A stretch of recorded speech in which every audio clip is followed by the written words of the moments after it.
To the citizens of Brooksville, we're back with another talk with our mayor. We just want to discuss a few things. We're in the home stretch for the election. Almost time for a decision to be made. So we just wanted to talk a little bit more about how we ran our campaign.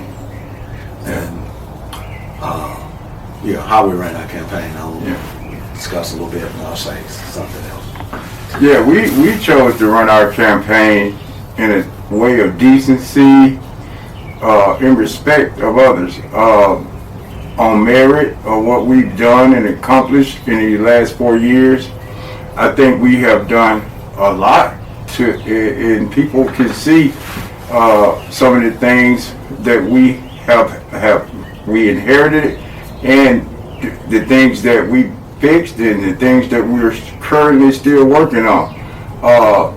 You run campaigns on merit and accomplishments and achievements and things that you have done.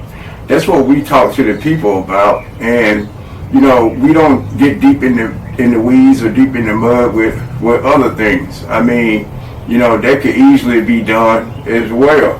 We hear everything but we just chose to run our campaign, and when we speak to people, we just let them know the things that we've done individually, and they can speak. That speaks for itself, in our opinion.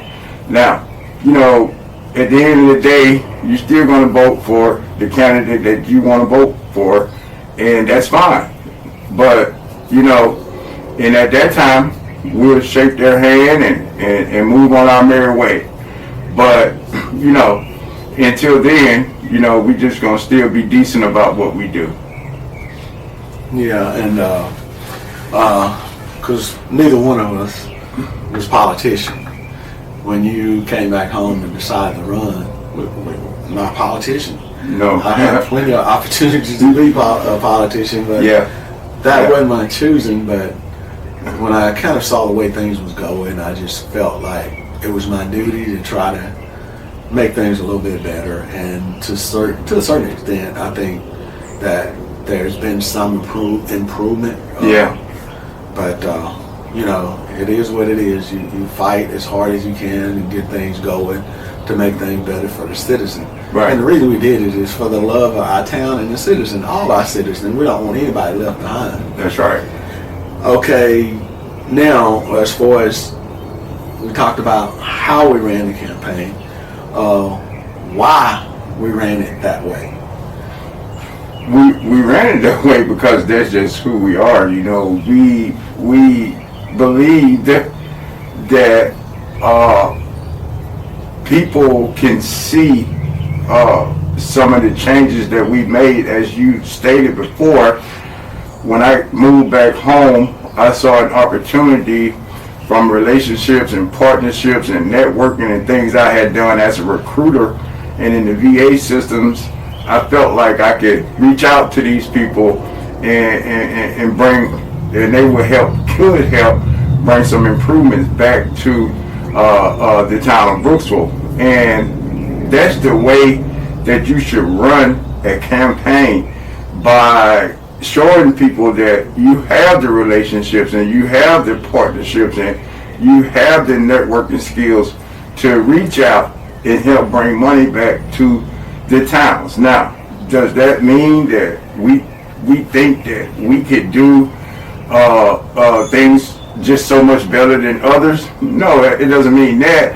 But it means that when you have accomplishments and achievements and things of that nature, you can run a campaign based off of what you've done for these citizens. And we've always put these citizens first. I never treated this job as if it was a part-time job, even though it is, but we work full-time every day to try to improve the town of Brooksville, because we love the town of Brooksville. And our school, I tell you, it has so much potential, and we want to keep it that way because we don't know what will happen otherwise. So we chose to run our campaign just basically off of the accomplishments and achievements and the partnerships and the networking and friendships that we have made, and we know that we don't have to run it any differently. Yeah, and you know, we talk about why we ran it that way, and that is who we are. And anybody that knows this family knows that, you know, from my brother Walter, you know, most of them won't know my brother James that passed away. That they call Sonny, they won't know him, but they know Walter, they know me, they know Lucius, they know your dad. Yeah. And a lot of the young people didn't know you because of your career path that you chose. So you was gone for a while. Yeah. But you're no different than the rest of us. No. I mean, 30-something years. We love to be able to help people. And that's why we ran on our accomplishment and on our plan for the future, you know, of this town. A lot of things that we wanted to get done, when you're dealing with the federal government, it just don't happen as fast as you like. Right. Okay. As far as, what do you got to say? The citizen. They know us. They know us, yeah. They know what we stand for. Right. And I think if I go out and start talking negative about other candidates, it would seem strange to most people because they don't know me like that. And so we've never been like that. We've never. So there's no other way to go except for go on who you are, go on your merit, go on your ability to get things done, and the things that you have gotten done. Right. That's what you run on. And then, you know, our family stands for, and to sum it up, just basic decency and love for others. It's almost to a fault in some cases, but we love the citizens. We love each other. When I got back, I had no idea of, I'm not a politician, never been in politics, never wanted to be in politics, but I saw opportunity because I felt like I could do better than what we were doing. When I came back, they were throwing trash on the back of a trailer, and I felt like, we can do better than that. And they also thought that when I put my name on the ballot, that people were calling my dad and say, "Oh, you running for mayor?" I'm 70-some years old. That's my son. So a lot of people don't know me, but the people that know me, they call me Bay. And you know me if you call me Bay. But our families, we just love each other. The Henley family is a family with a good name and a great name. And, you know, in some cases, though, it seems as if, you know, there's a penalty or something that comes with that, because you don't see us fussing and fighting and with each other and running around here talking about each other and other candidates and things of that nature. Sometimes you can beat a dead horse to death because you don't have anything else that you can say, anything else that you can run on, anything else that you've accomplished. So you stick with, you know, this other stuff, and we are just not like that. And sometimes I want to be, but it's just not in my heart to be that way.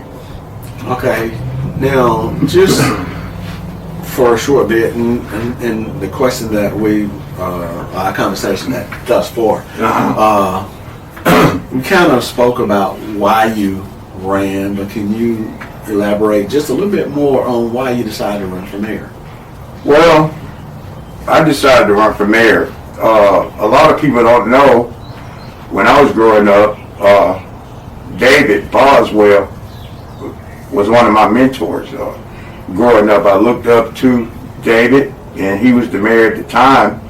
And it was a tough decision to even try to run against him based off of those facts. But at the same time, I felt like throughout my travels in this world that I had met people that in other places like DC, Jackson, all over the place that could come and reach out and help. I mean, and I just felt like since we had a comprehensive plan, everybody got the little folder that we did talking about innovation and being innovative and reaching out and helping, reach out and asking for help.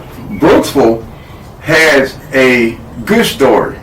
It may seem bad to you all, but what I mean about a good story, when you go and you speak to these people that can help and you tell that story is, although it may seem like it's bad here, but it's a good story to them to help us. And that's what we've done. We've gone to the White House. We've gone to the state capitol. We've gone to meet people in these other areas that can come and help and have help. I am telling you all, I decided to run for mayor because I felt like through all of that, that I could reach out and we could do better. And I think that we have done that, although nothing is perfect and there's always work to do. But we have things that we hadn't even talked about yet because it's just not time to speak about them. But we have accomplished in these last 4 years working tirelessly a lot. So I ran for mayor because I just felt like I could move the needle in the town a little bit. But I wouldn't be on the ballot right now if I didn't feel like I hadn't done anything or enough to ask the citizens for their votes. Because, if you're not doing anything, you're just not doing anything. A lot of people want the title, but they don't want the job. I don't really care about the title. I just want to do the job for the citizens, and we have worked day and night to try to make the town of Brooksville, how can I say, example for other smaller towns. Okay.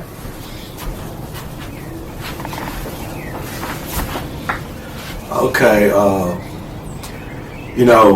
we hear a lot of talk about how Brooksville is, and of course we have a plan, and when we sit down and develop our plan, it was a comprehensive plan, and a big part of that plan, like I know people have heard me say this before, was to bring the south side of town up to the north side. Yeah. Not neglect the north side of town, but yeah. The north side of town is in way better shape than the south side. Yeah. So our plan was to bring that up, and the school was a big part of that. Right. Bringing life back into our school. Mm-hmm. So, but Brooksville didn't get the way it is. The south side, anybody probably 30 years or younger, I mean, that's all they remember, messed up roads, yeah. all kind of problems. Yeah. So it didn't get that way in 4 years, and I hope, as much as we tried to make things or push things forward, in those 4 years, it just didn't happen.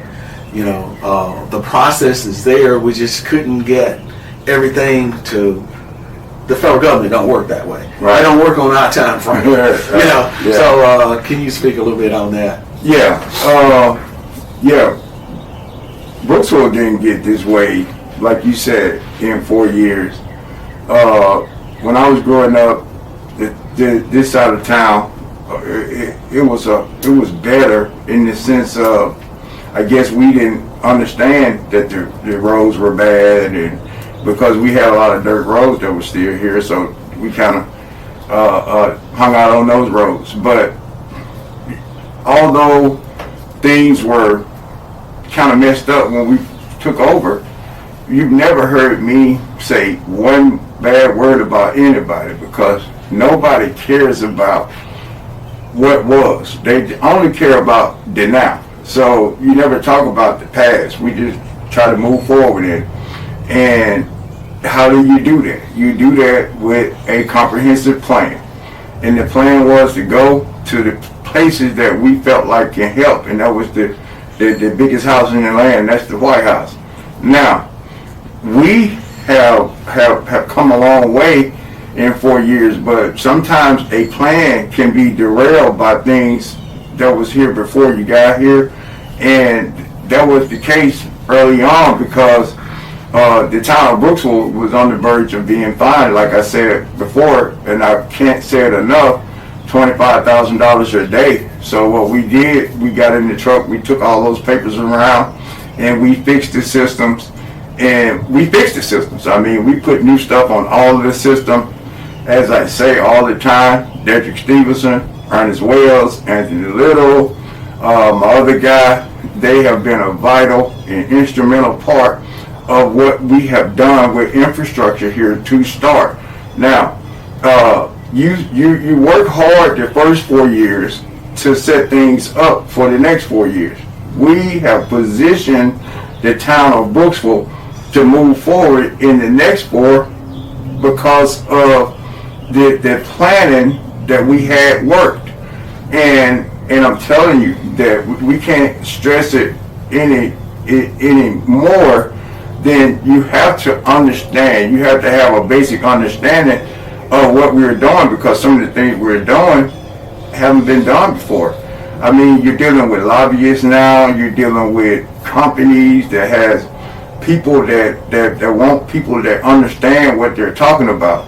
You want to keep moving forward. You don't want to do something that can actually derail the town back 12 years. I mean, and that can happen, you know, because a lot of these things that has happened, we actually took the stuff and wrote a lot of this stuff and did a lot of this stuff ourselves along with Wagner as our partner and Emmanuel as our partner. So, or Mr. Bradley or all these other people that we have put on our team, placed on our team to help us succeed. So you do the work the first 4 to set it up for the next 4. The next 4, that don't mean that you stop working. You just start adding to whatever it is. Appropriations. That word that's a big word because 2025 appropriations have come and they've gone because of the new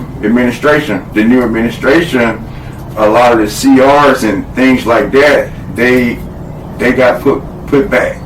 So hopefully when all of that stuff gets straightened out, I met with them when the White House went to Starksville.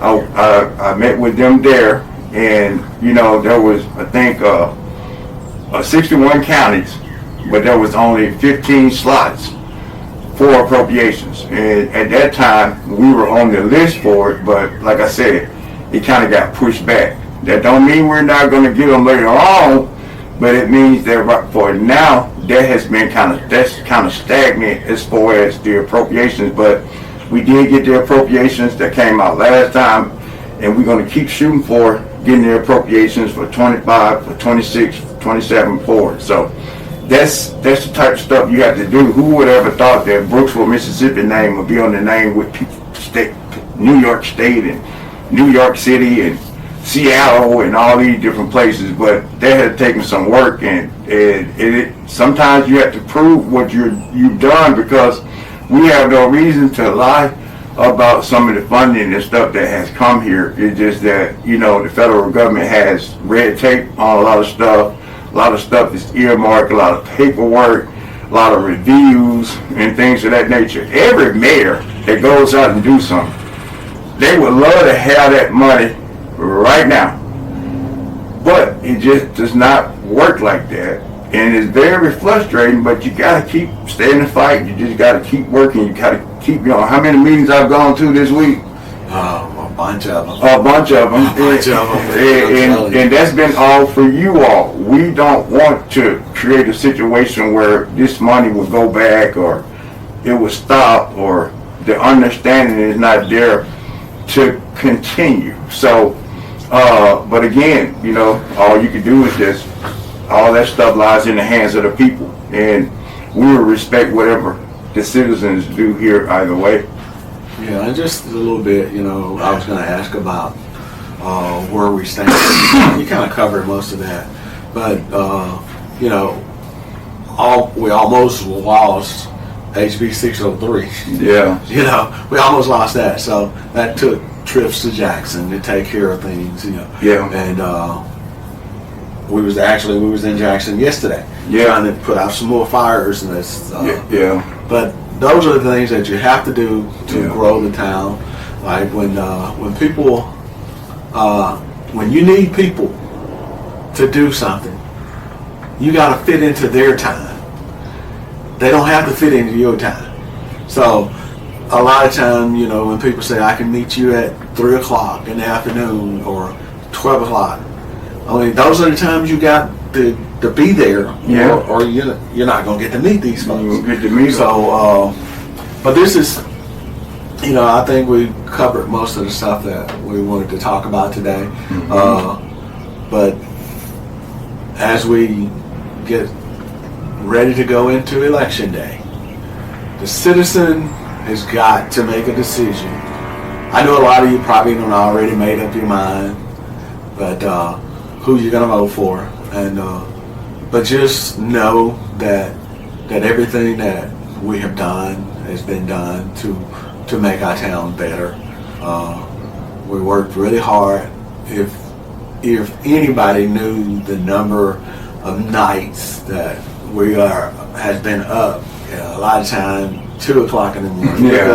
It's 2 o'clock in the morning. Man, I gotta get some sleep. You know? Right. But we did all this, and we continue to do it because we love our town, and we know our town. We're better than this. You know, everybody's looking down on Knoxville County, but Knoxville County can, and Brooksville specifically, we're better than that. Yeah. And I hate to go places and then people ask me, where are you from? I say, I'm from Brooksville.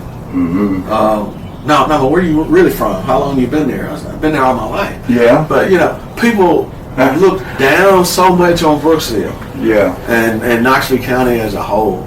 But we're better than that. And we just gotta keep moving forward. So we ask our citizens, you know, I mean, when people say that, they talking down to your school system, and they talking down and don't even know you. Right. They don't even know you. Right. That's just a perception. But, you know, we got a lot of smart people that can do a lot of things. Yeah. And I'm just tired of people talking down on our county.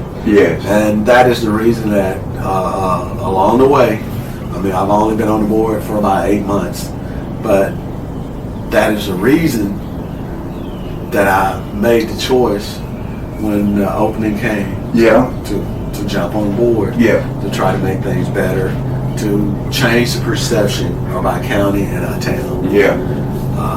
Give you the last word to the citizens. Well, to the citizens of Brooksville, Mississippi. Again, you know, we're asking for your vote. Upon accepting this position as mayor, sometimes you have to adapt to your surroundings, and when your surroundings are unfamiliar people or people that you don't know, you have to try to either adapt to them, or they can't adapt to you. Sometimes it may cause a little conflict or whatever.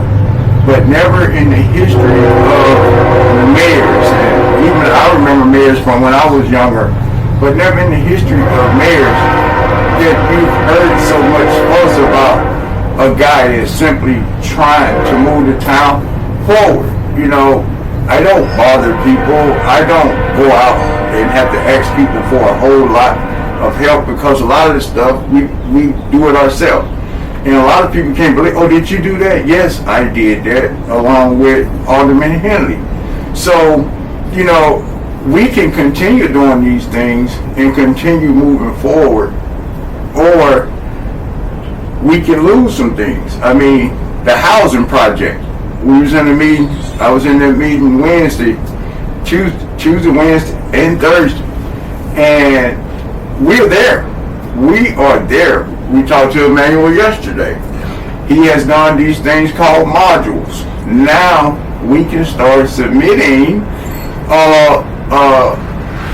to get that funding to help you all. You don't want to create a situation and when you got $2 million that's here now, something possibly happen to it, and then you don't get the help that you need.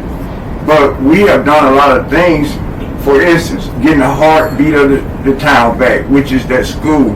That was one of our major things to do because we saw opportunities with the gym. We saw opportunities with the newer side and the auditorium and that old library. We figured that once we got that back, that would make the people feel so good because we got Virgil Jones and Wilson back because we all were taught there, we all learned there, and it was one of the best schools there was because when we went to high school, it seemed like we were more advanced than the others. Sugar Rock, Macon, Doug, don't y'all kill me for saying that, but Douglas Horn, that's one of my buddies. Kevin Harris, I want to say shout out to you two guys. But as we have accomplished a lot. We are positioned to keep this place in the 21st century. That's called technology, innovation, and things of that nature. If you're not up on technology and systems and how systems operate, why would you want to do this? Why would you want this job? That's telling me you want the title, but you don't want the job because you don't even know anything about those things. In the networking and the people that we have met. Did you ever tell them about Portia Epsy? No. Okay, we went and met with her. She is the wife of Mike Epsy. And she said that she would come here and do advanced directives and wills and tell people how to handle their affairs for free. So, and that's just one example. I mean, we got several examples. We don't have the time to go into all of them, but all these nights that I've stayed up till 3, 4 o'clock in the morning, worrying my uncle to death, sending him stuff. Would you read this? Is that proper? Can I send it? Can I send it to Wagner? Can I send it here? Can I send it there? All these things are true. And you never stop working for the people. So when I engage you all, you can't say not one time that you heard me say anything about anybody other than we always talk about what we've done and where we're trying to go. So as you go to the polls, April 1st, cast your votes, and we're asking for your votes. If you don't feel like that we've moved the needle enough, that's fine. We're going to respect your decisions either way. But we have always put you all first and foremost in everything that we have tried to do. And for the love of this town, you have seen me out on the weekends. You've seen me late nights with the crew I just mentioned. You know, I never will forget the night we had to go meet with Mr. Bradley and the Epsies and Emmanuel and all of them. We were getting phone calls on the way back about water shooting about the ground. We had 2 major issues, and we trying to get back from Jackson, and everybody calling the phone. So upon getting back from that particular meeting, we had to come back and assemble crews to fix these 2 emergencies. Okay, I'm in Jackson. This stuff had been going on for a while, but when I got here, we managed to deploy these people where they needed to be, and we fixed the problem. And there's been several examples of that. You don't see many mayors out doing what I do. And again, we're asking for your vote April 1st. God bless you, God bless your families, and God bless the United States of America. So on April 1st, go out and vote your choice. But vote for what you know and not what you've heard. For what you've seen, and then once you do that, you know, we're satisfied. We know that what we have done has been to help everybody. So go and cast your vote for your candidate of choice. And we'll shake your hands and we'll go on our merry way and say congratulations. Thank you for listening.